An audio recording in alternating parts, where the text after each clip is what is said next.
போன மாதிரி இருந்தது. எங்க அப்பா வீட்டுக்கு நான் சொன்ன அம்மா கிட்ட எங்க அம்மா வீட்டுக்கு போன மாதிரி இருக்குது. சந்தோஷமா இருந்தது எனக்கு. எங்கன்னா போனா எனக்கு புதுசா போனா இந்த இடத்துல வந்து அவ்வளவு சீக்கிரமா நான் வந்து அந்த இடத்த வந்து நான் பிடிக்காது. ஐயோ ரொம்ப போகும் வீட்டுக்கு அப்படின்னு தான் யோசிப்பேன். ஆனா அந்த இடத்துக்கு போனவன் எனக்கு ரொம்ப சந்தோஷமா, எனக்கு அந்த இடத்துல ரொம்ப நிறைவா இருந்தது. அதே மாதிரி நாங்கள் ஆண்டவர் எங்களை பலத்தோடு கொண்டு வந்து வீட்டில் சேர்த்தாரு. அதே மாதிரி ஒரு 2 நிமிஷம் எங்களுக்கு ஒரு கரண்ட் அடுப்பு வந்து ரொம்ப ரிப்பேர்ல இருந்துச்சு. அது எப்போ பார்த்தாலும் மேலே ஜோஷ் பண்ணி சுட போகிறதுக்கு எதனா சமைக்கணும்னா அதை பண்ணிக்குவேன். அப்போ இருக்கும்போது அது 2 நாளுக்கு முன்னாடி கேட்டு போச்சு அந்த அடுப்பு. நான் மறுபடியும் இன்னைக்கு போயிட்டு அவ்வளோ தூரம் போயிட்டு வந்துட்டுமே மறுபடியும் கடைக்கு போனோமே ஏசப்பாண்ட ஜபம் பண்ணிக்கணும். ஏசப்பா என்னால் மறுபடியும் நடந்து அவ்வளோ தூரம் போனோம் பட்டாளத்துக்கு நான் என்ன பண்ணுவேன்னு தெரியல சொல்லிட்டு ஜபம் பண்ணிட்டு ஏசப்பா நீ எவ்வளோ ஒரு அதிசயம் செஞ்சுருக்கேன் நான் பார்த்துருக்கேன். இந்த அடுப்பும் கொஞ்சம் ஆணவருக்கு நீ உதவி செய்ய ஏசப்பா ப்ளீஸ் ஏசப்பா எனக்கு பலவீனமாக இருக்கும் மறுபடியும் நான் பட்டாளம் போனோம் அப்படின்னு சொல்லிட்டு ஜபம் பண்ணிட்டு ஜோஷோட சொன்னேன். மறுபடியும் போட்டு பார்க்கலாம் அடுப்பு ஒர்க் ஆகுதா பார்க்கலான்னு பார்த்து அதே மாதிரி நான் அடுப்பு போட்டேன் ஒர்க் ஆயிடுச்சு. ஆனால் ஏசப்பா ரொம்ப கோடான கோடிட்டு நான் போனாலே எனக்கு பணமும் செலவாயிருக்கும். அந்த அடுப்பு ரெடி பண்ணி நான் வர எப்படி 8-9 ஆயிடுச்சு. ஆண்டவரோடு நான் விசுவாசமா இருக்கு நான் ஜபம் பண்ணி அந்த அடுப்பை போடும்போது ஏசப்பா அதுல இருந்து எனக்கு அப்படியே எப்படிதான் ஆனாச்சுன்னு எனக்கே தெரியல. ரொம்ப அதிசயமா இருந்துச்சு. ஐயோ எனக்கு ரொம்ப சந்தோஷம் வேறு. அதுல ரொம்ப கஷ்டப்பட்டிருக்கேன். ஐயோ அடுப்பு கெட்டு போச்சு மறுபடியும் கடைக்கு போகணுமே ஆண்டவர் எவ்வளோ பெரிய அதிசயம் ஏசப்பா தினம் நான் நன்றி சொல்லிக்கிட்டே இருப்பேன். ஒவ்வொரு விஷயமும் எங்கள் வீட்டுக்கார விஷயத்துலேயும் சரி என் பிள்ளைக்கு விஷயத்துலேயும் சரி நான் ஆண்டவரை ஒவ்வொரு நாளும் காலையில் நான் ஜபம் பண்ணி அனுப்புவேன். யோசோக்காக அந்த வீடு கட்டினா போது அவர் லைசன்ஸை மிஸ் பண்ணிட்டாரு. 2.5 வருஷம் லைசன்ஸ் வாங்காமே ரோட்ல பெரிய வண்டி ஓட்டினாரு. அது எவ்வளவு பெரிய அதிசயம். ஒரு பைக்கே ஓட்ட முடியாது லைசன்ஸ் இல்லாம. அந்த ஏசப்பா எவ்வளவு எனக்கு கிருபை செஞ்சது தெரியுமா. அப்பெல்லாம் நான் ஜபம் பண்ணி எனக்கு யார்கிட்ட மாட்டக்கூடாது ஏசப்பா அவரை நல்லபடியா ஓட்டிட்டு போயிட்டு கொண்டு வந்து சேரு அப்படின்னு அவ்வளவு பெரிய அதிசயங்கள்லாம் ஆண்டவர் எனக்கு செஞ்சிருக்கிறார். ஆனா நான் நிறைய வாழ்க்கையில தினம் ஏசப்பாவுக்கு நான் நன்றி சொல்லிட்டே இருக்கேன். ஏசப்பாவுக்கு கொடான கோடி இந்த சாட்சியை ஆசீர்வதிப்பாராக. அது மாத்திரமல்ல நான் ஒரு காரியம் உங்களுக்கு சொல்லணும். ஆண்டவர் உங்களை கோதுமை மணி போல நான் சொல்லியிருக்கிறேன். உங்களுக்கு கோதுமை மணி போல 4 ஆத்தமா இருந்தாலும் கோதுமை மணி போல எனக்கு கொடுத்திருக்கிறார் இல்லையா. ஆனா பாருங்க 1ஆம் தேதி வாக்குத்தத்த ஆராதனையை நீங்க சுதந்திரிக்க முடியல. நிறைய பேர் சுதந்திரிக்க முடியல. ஏன் மாதம் முழுவதும் ஆண்டவரின் நன்மையினாலும் அவங்களை சுட்டி கொண்டு வராது. அந்த 1ஆம் தேதி வாக்குத்தத்தத்தை நீங்க மிஸ் பண்ணிக்கிறீங்க இல்லையா. கர்த்தர் என்ன சொல்றாரு, உங்களுக்கு ஒரு தாளத்தை கொடுக்கிறார். நீங்க என்ன செய்யணும், அவர்களுடைய வித்தா இருந்தா சுறுசுறுப்பா என்ன செய்யணும், எல்லாம் சோர்வை எல்லாத்தையும் தள்ளி போட்டு நீங்க சுறுசுறுப்பா உள்ள ஆவியா நீங்க என்ன செய்யணும், ஆண்டவரை நீங்க கற்று வரணும் இல்லையா. நம்மளுடைய நமக்கு இருக்குதுதான், நமக்கு சுக பலவீனம் எல்லாமே ஒரு நிமிஷமும் நம்மளை விடுறதே இல்லை. ஆனாலும் ஆண்டவனுடைய பலனை கொண்டு நம்ம வரணும் இல்லையா. எனக்கு அந்த ஒரு காரியம் வேதனையா இருந்ததையோ, பிள்ளைங்க வர்றாங்க தான், ஆனாலும் அந்த மாதம் வாக்குத்தத்தத்தை அவங்க சுதந்திரிக்க முடியும். யூடியூப்ல போட்டிருக்கோம், நீங்க சேனல்ல போய் பாருங்க, சப்ஸ்கிரைப் பண்ணி வைங்க. உங்களுக்கு போடுற மெசேஜ் எல்லாம் வரும், நீங்க பாருங்க. கர்த்தர் ஆசீர்வதிப்பார். அப்ப அது மாத்திரம் இல்லை, நீங்க ஏன் இந்த மாதிரி நான் சொல்றேன்னா, நீங்க வாழ்க்கையில அப்படியே அப்படி போன நெருப்பா இருக்கீங்க இல்லையா. ஆண்டவர் நீங்க வளர வளர ஒரு குழந்தை பிறந்தவொடனே அது அப்படியே படுத்த மாதிரியே இல்லை. அது காலை அசைக்குது, கையை அசைக்குது, முடி போடுது, நகருது, அதுக்கப்புறம் எழுந்து நிற்குது. அந்த மாதிரி இருக்கும் நம்ம சீவிய வாழ்க்கை.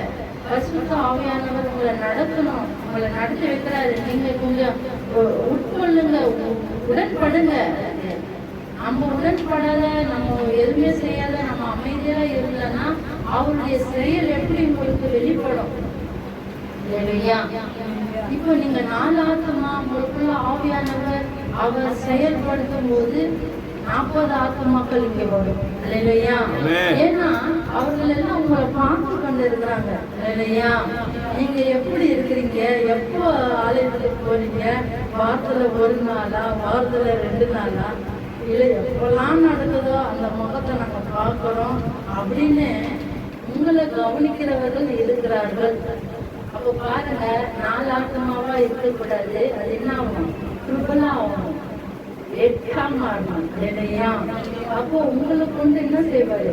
ஆத்மாக்களை கொண்டு வருவாரு. பாக்குறவங்க என்ன இவங்க போகவே மாட்டாங்க, வாரத்துல 1 நாள் போதுமா ஆண்டவரை? வாரத்துல 1 நாள் தேனா போதுமா? இல்லை, அனுதினம் நீங்க செஞ்சாலும் கூட மாதத்துல அந்த ஆக்காரத்துல சாப்பிடுங்க. தெய்வ பக்தி உள்ளவனை என்று அவர் ஏற்படுத்துகிறார். ஒரு அனாசிரமா ஏற்படுத்தல, ஒரு அனாசிரமா தொடர தெய்வ பக்தி இருக்கிறத அவர் காத்திருக்கிறார். அல்லேலூயா, அல்லேலூயா. நாம் கண்களை மூடி செபிப்போம். கர்த்தர் உங்களை ஆசீர்வதிப்பாராக. தகப்பனே, இந்த நல்ல வேலைக்காக சொல்லிக்கிறோம். நீ கொடுக்கிற இந்த வார்த்தை நினைத்து ஆண்டவரே அநேக இருதயம் தெய்வ சமாதானங்களால் நிறைந்து காணப்பட உதவி கரத்தில் வச்சு கொடுக்கிறோம். ஆசீர்வதியும் இயேசு கிறிஸ்துவின் மூலம் கேட்கிறோம் பிதாவே, ஆமென். அல்லேலூயா, அல்லேலூயா. இங்கே பார்க்கிறோம், ஆண்டவர் தாளந்தை குறித்து அவர் சொல்லுகிறார். அல்லேலூயா. தேவ பிள்ளைகளுக்கு என்று வார்த்தைகள் ஆண்டவர் எப்படி கொடுத்திருக்கிறார் பாருங்க. அல்லேலூயா. ஒரு தாளந்து வாங்கினவன் என்ன செய்யறான்னா, அவன் பள்ளத்தை நோண்டி அந்த தாளந்தை புதைத்து வைக்கிறான். அல்லேலூயா. அது எதுக்கு லாபம்? அல்லேலூயா. அந்த கொடுத்த ஒரு காலந்து 5 காலந்து கொடுத்தவன் 5 10 அவன் என்ன செய்யறான்? மாறி வச்சிருக்கிறான். 4 காலந்து கொடுத்தவன் 4 8 அவன் வச்சிருக்கான். ஆனா இந்த ஒரு காலந்தை கொடுத்த அவனும் என்ன செய்யறான்? அவன் மண்ணை நோண்டி அதை புதைத்து வைக்கும். கேட்டா என்ன சொல்றான்? கொடுத்தவருக்கு அவன் ஆபரணங்களை காட்டுகிறான். இல்லையா?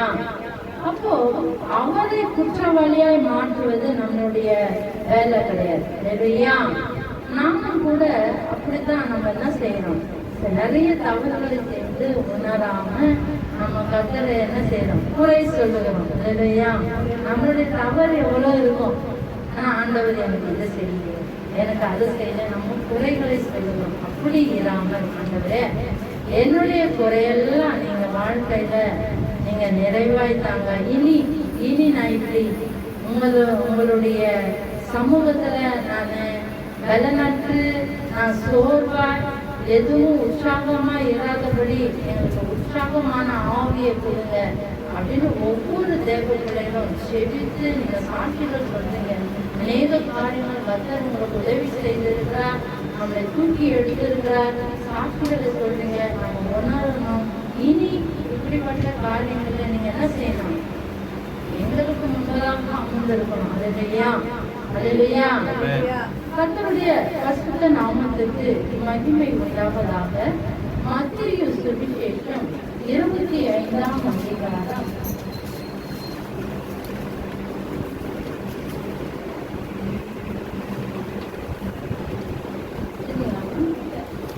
29வது வசனம்.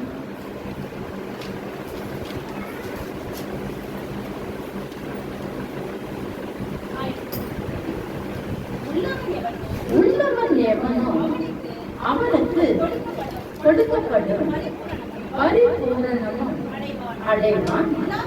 இல்லாதவன் இடத்தில் இருந்து உள்ளதும். அல்லேலூயா. இந்த வார்த்தை எதுக்கு சொல்றாரு?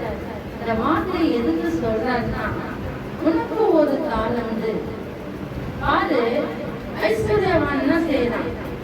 அவன் ஆண்டவர் கொடுத்த அந்த தாளந்துகளை 4 8 ஆக்குறான், 5 10 ஆக்குறான். ஆனா ஒரு தாளந்து உள்ளவன் அவங்களுக்கு இல்லவே இல்லை. அவன் ஒரு வசதியானவனும் இல்லை, அவன் ஒரு பணக்காரனும் இல்லை. ஆனா அவங்ககிட்ட ஒரே தாளந்து இருக்குது. அதை அவன் என்ன செய்யறான்? மண்ணில புதைத்து வைக்கிறான். அல்லேலூயா. அப்போ ஆண்டவர் பார்க்கிறாரு, உனக்கு ஒரு காலத்தை நான் கொடுத்திருக்கிறேன், அதை நீ புதைத்து வைக்கிற, அதை பிடுங்கி 5 காலங்கள் உள்ளவங்களுக்கு அவரே கொடுக்கிறார். அல்லேலூயா. இப்படிதான் நம்மளுடைய ஆசீர்வாதங்களும். அல்லேலூயா. ஆண்டவருக்கு எப்படிப்பட்டவங்களா இருக்கிறீங்க? அல்லேலூயா. எப்படிப்பட்டவங்களா இருக்கிறீங்க? ஆண்டவருக்குள்ள நம்ம எப்படி இருக்கணும்? ஆண்டவருக்காக நம்ம தூக்கத்தை செலவழிக்கிறோமா? நம்மளுடைய நேரத்தை செலவழிக்கிறோமா? நம்மளுடைய காரியங்களை எல்லாமே ஒதுக்கி வைக்கிறோமா? இந்த தேவ பயம், தேவ பக்தி உள்ளவன் தமக்கென்று ஏற்படுத்துகிறார். அல்லேலூயா. அல்லேலூயா. அடுத்து கொள்ளுதலை நம்ம ஏற்றுக்கொள்ள வேண்டும். அல்லேலூயா. 30வது வசனத்தை வாசிக்கணும். பிரோஜனமற்ற ஊழியக்காரனாகிய இவன் புறம்பான இருளிலே தள்ளி போடுங்கள், அங்கே அழகன் கற்பழிப்பும் உண்டாயிருக்கும் என்ற. அல்லேலூயா. அப்போ ஆண்டவருக்காக நம்ம பிரோஜனமா இருக்கணும். அல்லேலூயா. ஆண்டவருக்காக நம்ம பிரோஜனமா இருக்கணும். அதுக்காக தான் நீங்க தொடப்பட்டீங்க, அதுக்காக தான் நீங்க அழைக்கப்பட்டீங்க. அல்லேலூயா.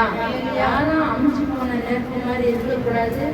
நம்ம எப்படி ஒரு மண்ணை நல்லா குழைச்சி அடிச்சோம்னா அது அந்த இடத்துல இருக்கும்.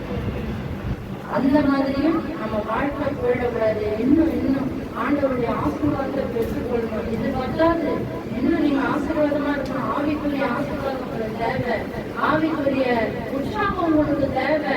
ஆண்டவர் சொல்லுகிறார், இன்றைக்கு உங்களை பாருங்க பிரோஜனம் உள்ளவர்களாய் ஆக்கும்படிதான் இந்த வசனங்கள். இல்லையா? பிரோஜனமற்ற ஊழியக்காரனே உடம்பே அந்த இருளிலே தள்ளுங்க, அங்கே அழுகையும் கற்பழிக்கும். ஆண்டவர் கொடுப்பதில் நம்ம மிஸ் பண்ணனா விசுவாசம் நம்மளை ஆளுகை செய்யணும், விசுவாசம் நம்மளை வழிநடத்தணுமா? அங்க நம்ம புறம்பான இருளிலே தான் போகும். இல்லையா? அதனால கத்தருக்கு நம்ம என்ன செய்யணும்? வரணும், முன்னாடி வரணும். எந்த காரியமா இருந்தாலும் எல்லாத்தையும் தூக்கி போட்டு. அல்லேலூயா. 31 இந்த வசனத்தை வாசிக்கலாம். அன்றையும் மனுஷகுமாரன் தமது மகிமை பொருந்தினவராய் சகல பரிசுத்த தூதர்களோடு வரும்போது தமது மகிமையுள்ள சிங்காசனத்தின் மேல் ஆண்டவர் மகிமையாய் வீற்றிருக்கும் போது தேவ பிள்ளைகள் நாம எப்படி நிக்கணும்? தைரியமா நிக்கணும் அவர் முன்னாடி. அல்லேலூயா. ஆண்டவரே, நீங்க என்ன தொட்டு ரட்சிங்க, எங்களை ரட்சித்தீங்க. நாங்க என்ன செய்யணும்?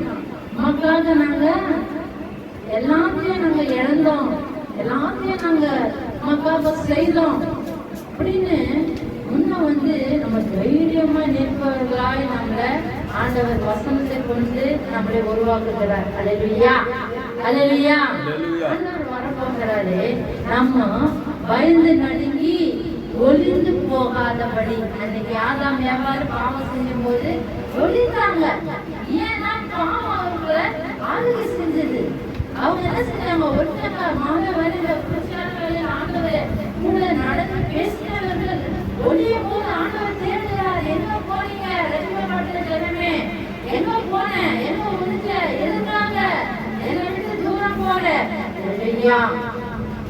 கேட்கும்போது ஆண்டவரே, ஆதாம் பாடு வருகிறாங்க.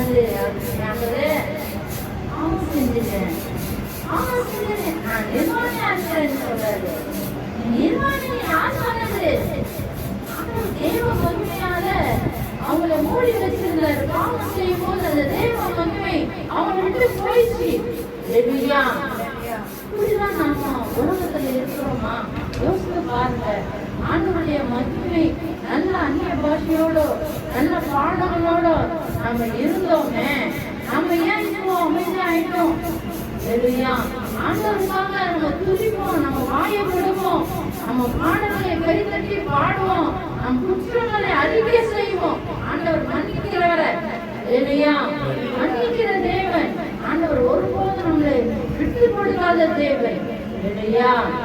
அவர் வரும்போது மகிமை பரிவனா வரும்போது கண்கள் எல்லாம் நமக்கு என்ன தேவைன்னா தனியா மூலமா அந்த பாவ உணர்வு நம்மளுக்கு கொண்டு வர மாட்டாங்க. ஆண்டவர் பாட்டுல நம்மளை இன்னும் மன்னிக்கிறவரை பாவம் செய்யறவங்க யாருமே கிடையாது. ஆனா பாவத்தை நம்ம சுற்றி துக்கம் அடையணும். நம்மளுக்கு உணர்வு இருக்கு. உணர்வில்லாத ஜனமா இருக்கவே கூடாது இல்லையா? இவர்கள் உணர்வு இல்லாத இருக்கிறாங்களே, நான் எவ்வளவு நன்மை செஞ்சேன், நான் காலையை கொடுத்தேன், இவங்க சாப்பிடுறதுக்கு எனக்கு காலை வேணாம், கறியை சாப்பிடணும்னாங்க, நான் என்ன செஞ்சேன், காலையை கொடுத்தேன், அவங்களுக்கு தேவதைகளை சாப்பிட மண்ணாவே கொடுத்தேன், 40 வருஷம் அவங்களை கொண்டு வந்தேன், என்ன கொடுத்தாங்களே, அவங்களுக்கு உடை பழசா போல, கால் செருப்பு பழசா போல, அவங்களுக்கு துணையா மேகஸ்தம்பம் அக்னி ஸ்தம்பமும் நான் அனுப்பினேன். ஆனா இவ்வளவு ஒழுக்கம் ஒரு மனுஷனுக்காக ஆண்டவரை வெறுத்தார்கள். ஆண்டவர் துன்பப்பட்டாரு. இந்த ஜனம் எனக்கு முறுமுறுப்பாய் பேசுகிறது, எனக்கு தூரமா போறாங்க, இவங்களை நான் என்ன செய்யணும்? ஆனாலும் அவங்க என்ன செய்யற வேண்டுகிறதை அவர் கொடுத்தார். அவர் மூச்சு காட்டினால காடுகளுக்கு புவியில் புவியலாக விழுந்ததான். ஆண்டவர் நல்லவர். எவ்வளவுதான் தூரம் போனா கூட உங்களை கிட்ட பிடிச்சி எடுத்து வருவார். அதுதான் அவருடைய மகத்துவமான செயல், அதிசயமான செயல். 32வது வசனத்தை நாம் வாசிக்கலாம். அப்பொழுது சகல ஜனங்களும் அவருக்கு முன்பாக சேர்க்கப்படுவார்கள். மேய்ப்பனான செம்மறி ஆடுகளையும் வெள்ளாடுகளையும் வெவ்வேறாக பிரிக்கிறது போல அவர்களை அவர் பிடித்து, செம்மறி ஆடு தனி, வெள்ளாடுன்னு தனித்தனியா பிரிவாராம். இது தேவனுக்கு உதவுகிற ஆடு, இது உதவியற்ற ஆடுன்னு என்ன செய்யறான்? பிரிவார். கடைசி நாள் சாப்பிட்டதே இருக்கணும். தேவ பிள்ளைங்க எப்படி இருக்கணும்? சாப்பிட்டதே இருக்கணும். நம்ம வாழ்ற காரியம் நிரந்தரமான காரியம் இல்லை. எங்க நாட்டுக்கு போறோம், எங்க உட்காடுறோம், நம்ம மூச்சு பிரிஞ்சு போனா ஒண்ணுமே இல்லை. ஆண்டுல தான் போகணும் இல்லையா? அப்படிப்பட்ட சூழ்நிலை தான். நம்ம உயிர் மந்திரவாதிகளாம் சொல்லுவாங்க, என் உயிர் பிரிகிறது. ஆனா நம்ம உயிர் நம்ம உடம்பு எங்க இருக்குதுன்னு தெரியுமா? மேல இருக்கிறது தெரியுமா? தெரியவே தெரியாது இல்லையா? நம்ம உடம்புல எந்த உயிர் இருக்குது, எது வருஷாலும் வேற ஒண்ணுதான் இல்லையா? அப்போ ஆண்டவருக்காக நம்ம என்ன செய்யணும்? இருக்கிற ஜீவன் கொடுத்த மட்டும் நான் ஆண்டவருக்காக வாழ்வேன், ஆண்டவருக்காக சாட்சியா இருப்பேன், எதையும் நான் மிஸ் பண்ண மாட்டேன். எதையும் நான் நீங்க போயிருக்க சபையில சொல்லிடுவாங்க என்னன்னு தெரியாது. ஆனா நான் நினைக்கிறது என்னன்னா, நான் போட்டு சொல்றேன், என்னுடைய பிள்ளைகளா இருக்கிறீங்க, என்னுடைய சகோதரிகளா இருக்கிறீங்க, நான் எப்படி ஆண்டவருக்கு சந்தோஷமா எல்லாத்தையும் விட்டு நான் ஓடி வரணும், அதே போல நீங்களும் இருக்கணும். கர்த்தர் அப்பதான் என்னை ஆசீர்வதித்தது போல உங்களையும் கர்த்தர் ஆசீர்வதிப்பார். இந்த மத்திய சுவிசேஷத்துல 1ல நீங்க 30 வரைக்கும் நீங்க வாசித்து பாத்தீங்கன்னா, புத்தியுள்ள கன்னிகையின் குறிச்சி அவர் சொல்லுகிறார். இல்லையா? புத்தியுள்ள கன்னிகை என்ன செய்யறா? ஆட்டுக்குட்டியானவர் அங்கே கதவு திறக்க போது ஏசப்பா வர போகிறாரு, நீங்க ஆயத்தமா இருங்கன்னு ஆண்டவருடைய சத்தம் பேசும்போது, புத்தியுள்ள ஸ்திரீகள் என்ன செய்யறாங்கன்னா, எண்ணெய் நிறைய வாங்கி வச்சிருக்காங்க. வாங்கி வச்சு அந்த விளக்குல எண்ணெயை ஊற்றி வச்சிருக்காங்க. ஆண்டவர் ஆட்டுக்குட்டியானவர் வந்து விட்டார்னு சொல்லும் பொழுது அவங்க என்ன செய்யறாங்க? இந்த தீபடியில எண்ணெய் ஊற்றி கொண்டு போக்குறாங்க. புத்தி இல்லாதவங்க என்ன செய்யறாங்க? கொஞ்சமா எண்ணெய் ஊற்றி வராங்க, பாதிலே அணைச்சு போயிடும். புத்தி விடுறதுங்க எண்ணெய் கொடுக்கணும் அப்படிங்கிறாங்க. அப்போ அவங்க சொல்றாங்க, நாங்கள் இங்கே ரோட்டு மட்டும்தான் எங்களுக்கு எண்ணெய் இருக்குது. நீங்கள் போய் கிராமம் வந்து வீடுகளில் போய் கேட்டு வாங்கினே வாங்காதீங்க. பாருங்க, புத்தி உள்ளவங்க போய் ஆண்டவரத்தில் சேர்ந்தாங்க. புத்தி இல்லாதவர்கள் வரும்போது பாதையிலே கதவு அடைக்கப்பட்டது. ஆண்டவருடைய ராஜ்யத்துல பிரவேசிக்க முடியாது. நம்ம புத்தி உள்ளவர்களா எந்த காரியத்துல புத்தி நம்மளுக்கு நல்ல வேலை செய்யணும். அதை விட ஆண்டவருக்கு முன்பதாக நம்ம ஞானத்தை ஆண்டவருக்கு கொடுக்கணும். அல்லேலூயா, அல்லேலூயா. கனி கொடுக்கிற கொடியை தான் ஆண்டவர் என்ன செய்யறாரு? சுத்தம் செய்கிறார். கனியிலே அடுத்த தடவை கொடுக்கணும்னா கூட அடுத்த தடவை சுத்தம் செஞ்சு அந்த கனிகளை நாம் பார்க்கிறேன். உங்களை கொண்டு ஆண்டவர் பார்க்கிறாரு. உங்க நற்கனி எது, உங்களுடைய நற்கனி எதுவாக இருக்கும் அப்படின்னு அவர் பார்க்கிறார். நம்மளை பிரயோஜனப்படுத்த. அல்லேலூயா, அல்லேலூயா. பாருங்க, ஆண்டவர் நமக்கு கொடுக்கிற ஆசீர்வாதம் 2 தீமோத்தேயு 3ஆம் அதிகாரம் 16வது வசனத்தையும் 17வது வசனத்தையும் வாசிங்க.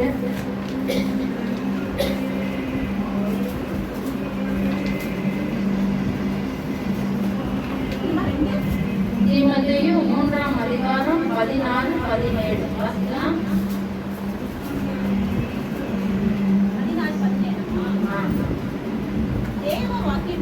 தேவ வாக்கியங்கள் எல்லாம்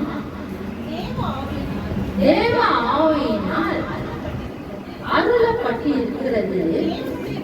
தேவனுடைய மனுஷன் எப்படியாக தேறினவராக. அல்லேலூயா, அல்லேலூயா. எந்த நற்கிரியும் அவைகள் உபதேசத்துக்கும் அழிந்து கொள்ளுதலுக்கும் சீர்திருத்தலுக்கும் நீடியை படிப்புதலுக்கும் உங்களை முன்னேற்றுவதற்காக, நீங்க ஆண்டவருடைய ஆசீர்வாதம் பெறுவதற்காக நாங்க உங்களுக்கு உபதேசம் படித்து கொள்ளுதலாகவும் சீர்திருத்தம். அல்லேலூயா. உங்களுடைய காரியங்களை நாங்க எடுத்து சொல்றோம். அல்லேலூயா. படிப்பதற்கும் பிரோஜனம் உள்ளவர்களாய் இருக்கிறது. அல்லேலூயா. இந்த படித்து கொள்ளுதல், இந்த சீர்திருத்தம் நீதியை உங்களை கொண்டு வரும். ஆண்டவருக்குள்ள பிரோஜனம் உள்ளவர்களாய் இருக்கிறீர்கள். அல்லேலூயா, அல்லேலூயா. ஆண்டவருடைய வசனத்தை வச்சுதான் உங்களை சொல்றேன். அல்லேலூயா. நானா எழுதி உங்களை விட்டல, உங்களை நான் கண்டிக்கல. ஆண்டவர் சொல்லுகிற வார்த்தை என்ன சொல்லுதுன்னு பாருங்க. நீங்க நல்லா இருப்பதற்கு தேவ வாக்கியம் எல்லாம் தேவ ஆவியினால் அருளப்பட்டிருக்கிறது. தேவனுடைய மனுஷன் தேறினவனாக. அல்லேலூயா. எந்த விதத்துல யாரும் புறஜாதிகம் உன்னை பத்தி என்ன சொல்லக்கூடாது, குறை சொல்லக்கூடாது. அல்லேலூயா. வேதத்தை எடுக்கிறீங்க, சாட்சி உள்ளவர்களாய் ஆண்டவருக்குள்ள தேறினவர்களாய் வாழணும். நான் இத்தனை வருஷம் நான் பண்ணேன், இத்தனை வருஷம் இது பண்ணேன் அப்படின்னு சொல்றது முக்கியம் இல்லை. இத்தனை வருஷம் நீ என்ன பண்ண, நீ என்ன இப்ப எப்படி இருக்கிற, அதுதான் முக்கியம். உங்க வாழ்க்கையில நிறைய பேர் ஆண்டவர் சொல்ல கொண்டு வந்திருப்பீங்க. உங்க வாழ்க்கையில நன்மைகளை செஞ்சிருப்பீங்க ஆண்டவருக்கு. அதுக்கப்புறம் நம்ம என்ன செய்யறோம், அப்படியே அமைஞ்சு போன நெருக்கடி ஆயிடும். ஆனா அப்படி இருக்கக்கூடாது. இன்னும் அதிகரிக்கணுமே தவிர்த்து நம்ம அதுல குறைவுள்ளவர்களா இருக்கக்கூடாது. வேத வசனம் நமக்கு அருளப்பட்டிருக்கிறது. ஆண்டவருடைய கடிந்து கொள்ளுதலையும் சீர்திருத்தங்களையும் நீதியையும் படிப்புகளுக்கும் பிரோஜனம் உள்ளவர்களாய் இருக்கிறது. ஆண்டவர் பாருங்க, நம்மள ஒரு நல்ல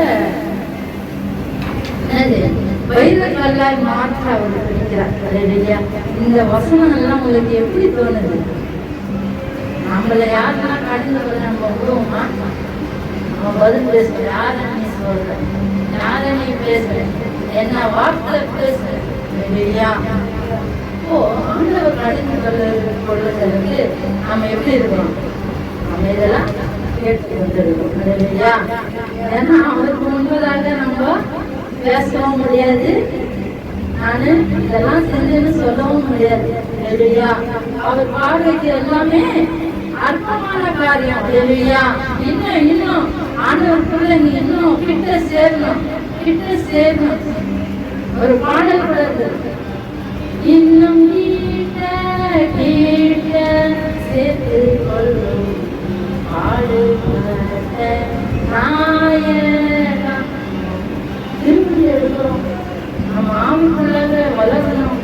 நம்ம உலகத்துக்கு முன்னதாக ஒளின்னு சொல்லிட்டாரு. அந்த ஒளி எப்படிப்பட்டது? இருளான பாவத்தில் வாழற ஜனங்களுக்கு நீ ஒளியா நிற்கும் போது நீ எவ்வளவு விசேஷத்துல யோசிச்சு பாருங்க.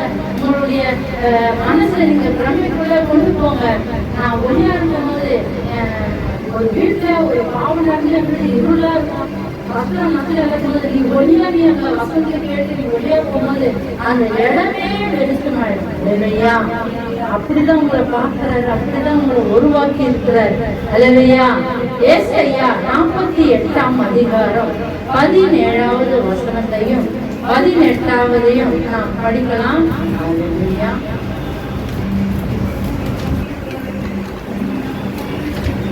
ஏசாயா 48:17-18 வாசிப்போம். 48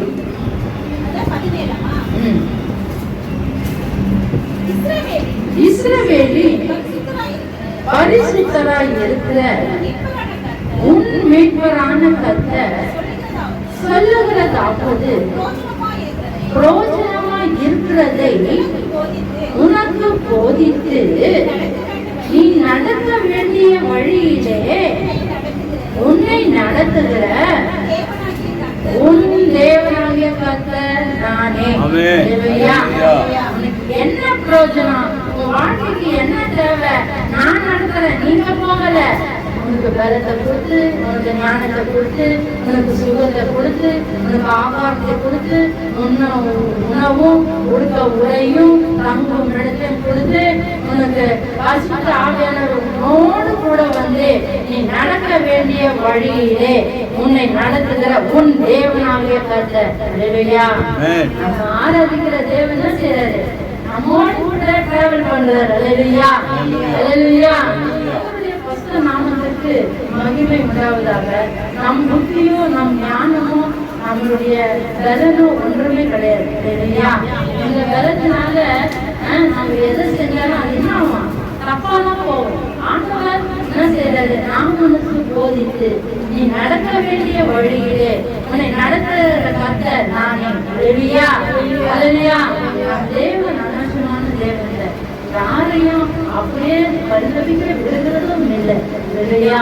அதுக்கு ஒரு சுழற்சியில வச்சிருப்பாரு, உனக்கு உதவி செய்கிற ஆட்களை கொண்டு வருகிறார். அல்லேலூயா. கர்த்தருடைய பரிசுத்த நாமத்துக்கு மகிமை உண்டாவதாக. இந்த இஸ்ரவேல் ஜனங்கள் என்ன செய்யறாங்க? தேவ சமாதானத்தை தேடி அடைகிறார்கள். 18 வாசியம். என் கற்பனைகளை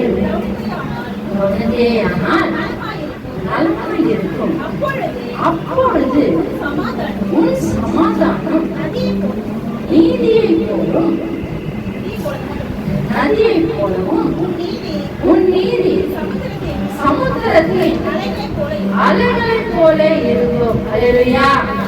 ஆண்டவருடைய கற்பனையை நம்ம கவனிக்கணும், ஆண்டவருடைய கட்டளையை நம்ம கவனிக்கணும். அது நமக்கு நலமாய் இருக்கும்னு சொல்றாரு. அப்பொழுது சமாதானம் நதியை போல. நதி எப்படி இருக்கும்? அமைதலா இருக்கும். அல்லேலூயா, அல்லேலூயா. நதி எப்போதும் அமைதலா இருக்கும். அமைதலா இருந்து உன் வாழ்நாட்கள் அமைதியா போகும். எந்த தொல்லை இல்லாம, எந்த சஞ்சரவு இல்லாம, எந்த கஷ்டம் இல்லாம, எந்த பாடுகள் இல்லாம நதி போல அவருடைய சமாதானம் உனக்குள்ள நீடித்து இருக்கும். அது மாத்திரம் அல்ல, என் கற்பனை கற்பனைகளை கவனித்தால் நலமாய் இருக்கும். அப்பொழுது சமாதானம் நதியை போலும், உன் நீதி சமுத்திரத்தின் அலைகளை போல இருக்கும். அவருடைய நீதி நம்ம வாழ்க்கையில விளங்கும். அவர் என்ன சொல்லுகிறார்? இது தவறு, இது நல்லதுன்னு பரிசுத்த ஆவியானவர் நமக்குள்ள பேசுகிறார். அல்லேலூயா, அல்லேலூயா. அடுத்த வசனத்தை வாசிக்கலாம். மத்தேயு சுவிசேஷம் 11:28 வாசிக்கலாம்.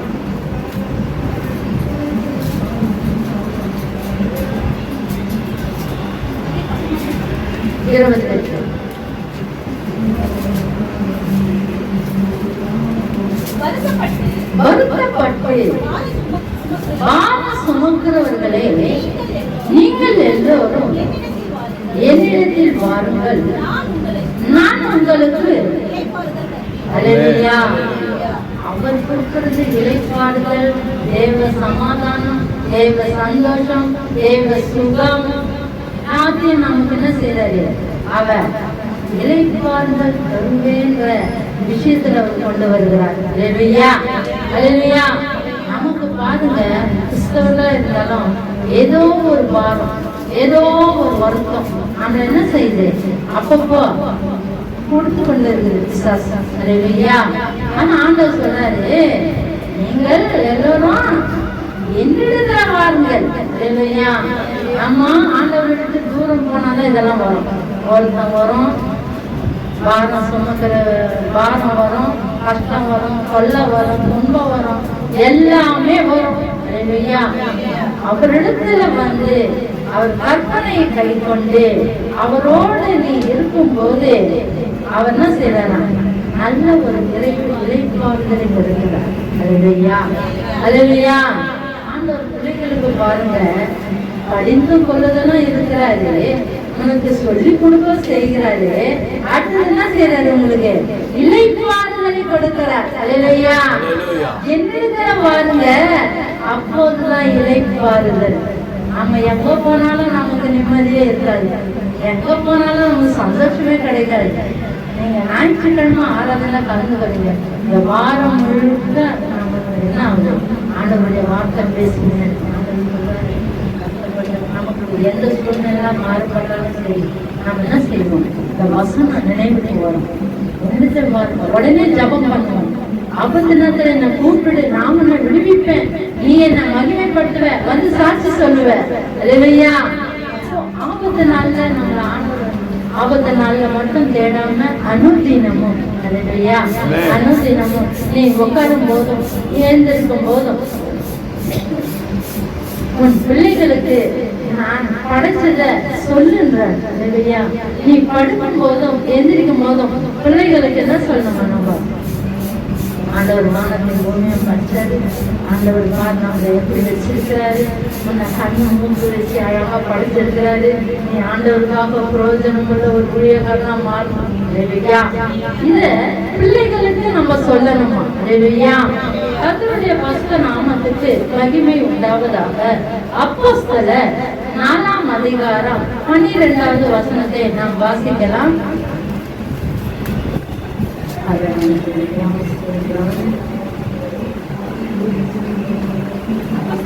4:12.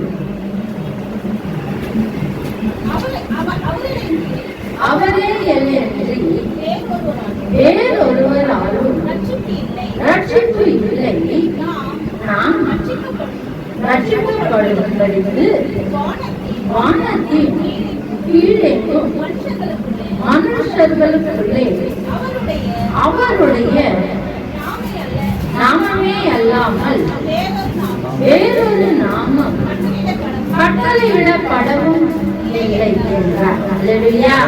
இங்கே பாத்தீங்கன்னா அவரே அன்றி ரட்சிப்பு இல்லை. யாரும் காப்பாற்றக்கூடிய நபர் அப்படிப்பட்டவர்களே இல்லை. அல்லேலூயா. நம்மளை எப்போ முன் குறித்தாரோ, உன் வழிகள் எல்லாம் உன்னை பார்த்து உனக்கு நான் நன்மை செய்வேன், உன் வழி நன்மையா இருக்குமானா உனக்கு நான் என்ன செய்வேன்? அற்புதங்களை செய்வேன். பாரு, ரட்சிக்கப்படும்படி நான் வானத்தின் கீழேயும் மனுஷர்களுக்குள்ளே அவருடைய நாமமே அல்லாமல் வேறு நாமம் கட்டளையிடப்படவில்லை. அல்லேலூயா, அல்லேலூயா. காப்பாற்ற இயேசுவின் நாமம் தான். அல்லேலூயா. ரட்சித்தது இயேசுவின் நாமம் தான். அல்லேலூயா. நீ செய்கிற ஒவ்வொரு காரியமும் இயேசு கிறிஸ்து உட்பட்டது. அல்லேலூயா. அப்போ இயேசு கிறிஸ்து தான் நம்ம என்ன செய்யறாரு? எல்லா விதத்திலும் காப்பாற்றுகிறார். உன்னை வழிநடத்துகிறார். உன்னை என்ன செய்யறாரு? சுத்திகரிக்கிறார். உன்னை என்ன செய்யறாரு? கடிந்து கொள்ளுகிறார். உனக்கு ஆறுதல் தருகிறார். உனக்கு இளைப்பாறுதல் தருகிறார். அல்லேலூயா, அல்லேலூயா. அடுத்த வசனத்தை நாம் வாசித்து முடிக்கலாம். ஏசாயா 35ஆம் அதிகாரம் 10வது வசனத்தை நாம் வாசிக்கலாம்.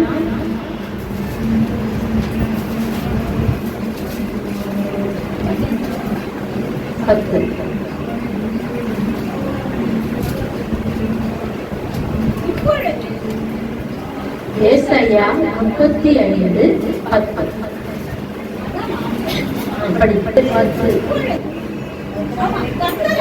கர்த்தரால் மீட்கப்பட்டவர்கள் திரும்பி ஆனந்த களிப்புடன் பாடி சீயோனுக்கு வருவார்கள். நித்திய மகிழ்ச்சி அவர்கள் தலையின் மேல் இருக்கும் சந்தோஷமும் மகிழ்ச்சியும் அடைவார்கள். சஞ்சலமும் தவிப்பும். அல்லேலூயா. மீட்கப்பட்டவர்களுக்கு கொடுத்த வாசம். அல்லேலூயா. மீட்கப்பட்டவர்களுக்கு ஆண்டவர் கொடுக்கிற ஆனந்த களிப்புடன் சீயோனுக்கு வருவார்கள். நித்திய மகிழ்ச்சி. அல்லேலூயா. நம்ம எவ்வளவுதான் பாவம் செய்து நம்ம தள்ளி போனாலும் ஆண்டவர் என்ன செய்யறாரு? எந்த விஷயத்திலாவது ஒரு விஷயத்துல அவர் என்ன செய்யறாரு? இழுத்துட்டு வந்துடுறாரு. நீங்க வீணா போகக்கூடாது. நித்திய மகிழ்ச்சி உங்களுக்கு வேணும். அவர்கள் நித்திய மகிழ்ச்சியோட தலைமையில் இருக்கும். சந்தோஷம் மகிழ்ச்சி அடைவார்கள். சந்தனம் தவிர்த்து ஆண்டவரை தேடும் போது ஓடி போகும். அல்லேலூயா, அல்லேலூயா. அன்பு தெய்வ பிள்ளைகளே, ஆண்டவர் கொடுக்கறத நம்ம அற்பமா எண்ணக்கூடாது. இல்லையா? எதுவும் அசட்டா எண்ணாதீங்க. இந்த சபையை விட்டு நீங்க வெளியே போனா கூட நீங்க என்ன செய்யணும்? இந்த வசனங்களை பிடித்து கொண்டு போகணும். ஆண்டவர் சொல்ற மீட்கப்பட்டவர்கள் திரும்பி ஆனந்த களிப்போடு பாடி சீயோனுக்கு வருவார்கள். சீயோன் என்னன்னா ஆண்டவருடைய பர்வதத்தை குறிக்கிறது. பர்வதம் என்னன்னா ஆலயத்தை குறிக்கிறது. அப்போ வருவார்கள் நித்திய மகிழ்ச்சியோடு. நம்ம இங்க வந்து உட்காருவோம். நமக்கு எவ்வளவு தொல்லைங்க இருக்கும், எவ்வளவு காரியம் நடக்கக்கூடாத காரியங்கள் இருக்கலாம். ஆனாலும் ஆண்டவருடைய வசனத்தை சொல்லும் போது நம்ம கேட்கும் போது அதனுடைய மகிழ்ச்சி அளவே இல்லை. அல்லேலூயா. ஆண்டவர் பேசுகிறார் நம்மோடு. அல்லேலூயா. இப்ப பாருங்க, சந்தோஷமும் மகிழ்ச்சியும் அடைவார்கள். சஞ்சலம் தவிப்பும் ஓடிப்போம். அல்லேலூயா. நம்ம எல்லாம் எழுந்து நிற்போமா? ஆண்டவருக்கு முன்பதாக ஆண்டவரே, இதுவரைக்கும் நாங்க பிரயோஜனமற்றவர்களாக இருந்தோம் சொல்லுவோமா? இதுவரைக்கும் ஆண்டவரே, எல்லாம் எழுந்து நிற்போம். ஆண்டவரே, இதுவரைக்கும் நாங்க பிரயோஜனம் இல்லாத ஊழியக்காரனா இருந்திருக்கிறோம். இனிமேலும் நாங்க பிரயோஜனம் இல்லாதவர்களா இருக்காதபடி, உண்மை குறை கூடாதபடிக்கு எங்களை நித்திய மகிழ்ச்சியோடு மீட்கப்பட்டவர்கள் ஆனந்த களிப்புடன் சீயோனுக்கு வருவார்கள். நித்திய மகிழ்ச்சி அவரவர் தலைமையில் இருக்கும். சஞ்சலம் தவிப்போம் அவர்களை விட்டு ஓடி போவதை சொல்லியிருக்க உம்முடைய வார்த்தையின்படி எங்களை மாற்றுவீராக. தகப்பனே சொல்லுங்க, ஆனந்த களிப்போடு சீயோனுக்கு வருவோம். நித்திய மகிழ்ச்சி எங்கள் தலைமையில் இருக்கும். சஞ்சலம் தவிப்போம் ஓடிப்போ. நான் பிரோஜனம் உள்ள 5 தாலந்து உடையவனை போல நான் வாழ ஆண்டவருக்கென்று உறுதியாய் நிற்க எங்களை பயன்படுத்துங்கப்பா. நாம் கண்களை மூடி செபிப்போம். தகப்பனே, இந்த நாளில் கூட ஆண்டவரே, நீ கொடுத்த உடைய வசனத்தின் பிரகாரம் ஒவ்வொரு தெய்வ பிள்ளைகளையும் ஆண்டவரே அப்பா அம்மாவுக்கு ஸ்தோத்திரிக்கிறோம். நீர் சீர்திருத்தி அவர்களை ஆனந்த களிப்புடன் சீயோனுக்கு வருவார்கள். நித்திய மகிழ்ச்சி அவர்கள் தலைமையில் சஞ்சலம் தவிப்போம் அவங்க வாழ்க்கையில இராதபடி நீ பாதுகாத்து கொள்வீராக. நீ கரத்துல ஒப்பு கொடுக்கணும். ஆசீர்வதி இயேசு கிறிஸ்துவின் மூலம் கேட்கிறோம் பிதாவே. ஆமென்.